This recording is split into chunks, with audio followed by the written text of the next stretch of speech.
Hello,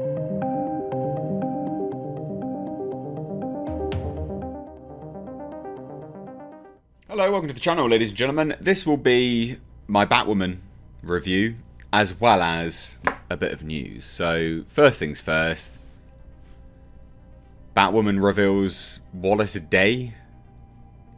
Another actress, basically, is going to be taking over Kane's role, which is who Ruby Rose played. Alright then. Which, to me, boy oh boy are they going some yards now to remove themselves from Ruby Rose. Which is hilarious, because she came out recently and said how she would be more than happy to come back. And it's like, god damn. Don't think that's going to happen. Like, seriously, that's not happening. Not in a million years. Although, maybe there'll be some weird roundabout way that they'll bring her back. But no, that's so unlikely now. God damn, what happened between them? For them to have the whole of Season 2 pivoted around trying to find Kane. To then butcher her appearance in this big reveal episode. And then announce that they're going to replace and physically change what the character looks like in the episode now, in the season. So that they can recast. My God, what happened? What happened between them? So, I guess the kind of rumours that Ruby Rose was fired is absolutely bang on. She must have really, really pissed some people off. Because they are going just to great lengths to remove themselves from Ruby Rose ever appearing again. So funny. So funny. So let's check this article out, because this ties into my review, because this is the reveal in this week's episode. So Batwoman reveals Wallis Day will take over Kane role. The Krypton actress will take over the character played by Ruby Rose in Season 1. Batwoman has a new Kane. The CW's superhero drama has cast Wallis Day to take over the role that was established by Ruby Rose in Season 1. As revealed at the end of Sunday's episode, the character of Kane was revealed to be alive, yet unrecognizable due to injuries she sustained in a plane crash at the beginning of Season 2. She is shown bandaged and being held hostage. I didn't get the fact that she was held hostage, but we'll cover that in a second. So anyway, the British-born Day will play this altered, they're calling it altered Kane, altered version of Kane moving forward. To be clear, Kane is not going to be Batwoman, because they need to clarify that, ladies and gents. Because Batwoman is now played by Javicia Leslie, the first black actress to play the character in a live-action drama. Leslie plays Ryan Wilder, who took over the superhero role in Season 2. Bringing back Kane has long been telegraphed by the showrunner, Caroline Dries.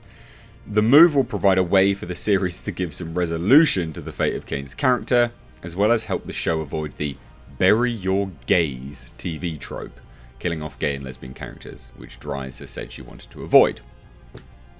Okay. Then they just do some quotes and stuff like that. Who cares about getting into that, right? She said, then the article continues and says, expect the rest of the season to explore where Kate has been and what that means for her character going forward. The show will also continue Wilder's journey as Batwoman. So, now let's talk about my review. This episode was trash, and this thing only happens right at the end. So, let's start at the end and then work backwards. At the end, we zoom into Gotham Barbershop, and then it sort of pans round and then down into a drain. And then we just see who is supposed to be Kane, with bandages on her face, right? And we know it's Kane. We know it's Ruby Rose's character because she's got the same locket, the little jewel necklace around her neck. But she doesn't look to be held hostage. I didn't get that held hostage stuff. But if her face is going to be messed up and she could be played by a new character, lo and behold, I would imagine that Mouse guy, or the surgeon guy, the father of Mouse. If you've been watching Batwoman, you know what I mean. There's characters that can apparently just change their faces at will. They're like some Mission Impossible level shit here. I'd imagine they're still at play. Again, super dumb, super lame. We spend this entire season wondering where Kane is for her to be recast. Amazing. Physically changing the character's appearance so they can just recast there. Ruby Rose, fuck off. That is literally what they're saying here. Unreal. It is phenomenal for me. Like, I can't wrap my head around it. It's amazing. So anyway, what does actually happen in this episode? Well, ladies and gents, we figure out that Javicia Leslie's Batwoman is literally about to die that day. So she's like, right, I need to go help the Crows, go save some people. Go save Alice and obviously save Kate. Now, what I did find quite comical about this interaction, because the Crows get to the island, they get kidnapped, and they get confronted by Sophia, the queen of the island. They get confronted by Sophia's right-hand woman, like some assassin chick. And it's almost like they make a point of saying how, what I've been saying this whole time, the Crows, how do they operate? Because they operate above the law. And there's some dialogue between them, between the Crows, which indicates that. And I've been saying that for these last 2 seasons. I'm like, they're literally mercenaries. What's going on here? I don't understand. Where's Gotham PD, for fuck's sake? But anyway, she says, I want to recruit Sophie, one of the Crows, because she's already in an army. Just ours protects whilst yours oppresses your people. And I'm like, oof, that's some heavy-handed dialogue, but alright. Just interesting that they bring light of that. Now anyway, Sophia has Alice there.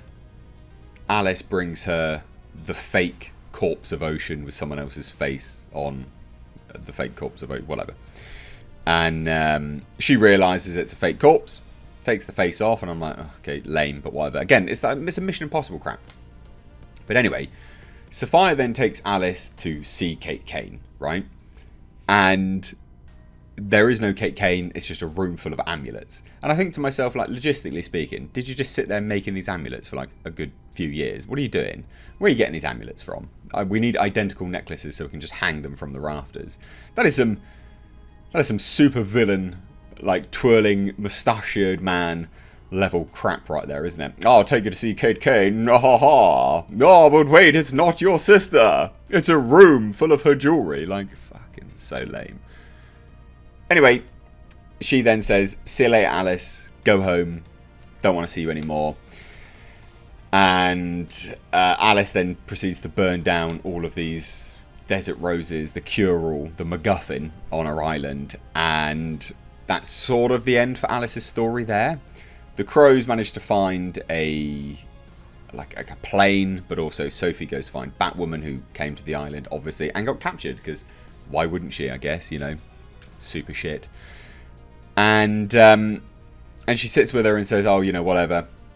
She doesn't want to leave, she's going to die. And you've got Lucas Fox on the phone. He's like, no, definitely bring her back to Gotham, because we've got the cure-all, we've got a desert rose. It's like, miraculously, by the end of the episode, Javicia Leslie's plant becomes a desert rose, and it's like, well, how the fuck did that happen?